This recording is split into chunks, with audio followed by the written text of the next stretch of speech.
ఇంకే రోజు అయితే 16వ తేదీ జూలై నెల 2024 మంగళవారం. ఇంకే రోజు మనం మదనపల్లి మార్కెట్లో టమోటా రేట్లు ఏ విధంగా పడుతున్నాయి మనం ఈ వాళ్ళు తెలుసుకుందామండి. తెలుసుకునే ముందు ఇంకా మన ఛానల్ సబ్స్క్రైబ్ చేసుకోలేదా? ఇంకెందుకు ఆలస్యం, ప్లీజ్ లైక్ ప్లస్ సబ్స్క్రైబ్ చేసుకోండి. మీకు కొంచెం గాలి తోలుతూ ఉంటుంది, వాయిస్ కొంచెం బ్రేక్ అవుతూ ఉంటుంది అనుకుంటున్నాను. సో వాయిస్ బ్రేక్ అయితే క్షమించండి. ఇంకా విషయం కోసం నేను ఎక్స్పెక్ట్ చేసేది కేవలం ఒక లైక్ ఒక సబ్స్క్రైబ్ మాత్రమే. స్టార్టింగ్లోనే 2000 ధర అయితే వెళ్ళిపోయింది, ఇదైతే వాసం 2000 పైన వెళ్ళింది. కాకపోతే ఇంకా మరికొన్ని లాట్లు పడితే అది కూడా చెప్దామని అనుకుంటాను. సో ప్రస్తుతానికి వచ్చేసి మీకు ఆల్రెడీ సూపర్ టాప్ కూడా తెలిసిపోయింది.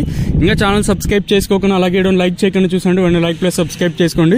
ఈ వీడియోకి అంటే సబ్స్క్రైబర్స్ టార్గెట్ వచ్చేసి సుమారు ఒక 1000 మంది సబ్స్క్రైబర్స్ టార్గెట్ అయితే పెడతాను. సో రీచ్ చేస్తాను ఆశిస్తున్నాను. ఇంకా విషయానికి వస్తే థర్డ్ క్వాలిటీ విటమిన్ ఐసి, సెకండ్ క్వాలిటీలు కాస్త క్వాలిటీలు ఏమన్నా ఉంటే 1250 ఇంకా 13, 14, 15, 16, 50 రూపాయల వరకు అయితే సెకండ్ క్వాలిటీలో అయితే వేస్తానండి. ఇంకా మదనపల్లి మార్కెట్లో ఇప్పటి వరకు యాక్షన్ ప్రకారం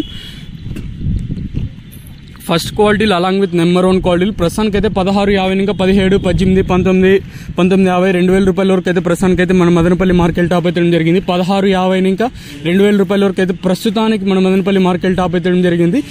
2000 వెళ్ళిండే మండి వచ్చేసి జీపీఆర్ మండిలో 75 బాక్సుల లాట్ వచ్చేసి మనకి జీపీఆర్ మండిలో 2000 అయితే వేశారండి. సో ప్రస్తుతానికి వచ్చేసి మన మదనపల్లి మార్కెట్లో 2000 రూపాయలుగా సూపర్ టాప్లు అయితే ఉన్నాయి. 2000 పైన ఇంకో లాట్ కూడా వెళ్ళింది, అది కాస్త చిన్న బాక్సులు తర్వాత చెప్దాం, ఎందుకంటే ఇంకా చాలా మండీలు పెండింగ్ ఉన్నాయి కాబట్టి కొంచెం ఆనందంతో చెప్తాను. ఎందుకంటే రైతులకు ఎప్పుడు మంచి ధరలే ఉంటాయి, మా యూట్యూబర్సే కొంచెం ఎక్కువ ఆనందపడతారు మీకన్నా. సో అదే హ్యాపీ మాకు కూడా. సో ప్రస్తుతానికి వచ్చేసి మన మదనపల్లి మార్కెట్లో 2000 రూపాయలుగా సూపర్ టాప్లు అయితే ఉన్నాయండి. ఈ ధర ఇంతకన్నా పెరగచ్చు అంటాను, చూద్దాము ఈ ధర పెరుగుతుందో అయితే చూడాలి. మీకైతే నెక్స్ట్ వీడియో టీవీఎస్ అయితే లైవ్ వీడియోస్ ఉంటాయి, మీరు కూడా అయితే చూసేయచ్చు.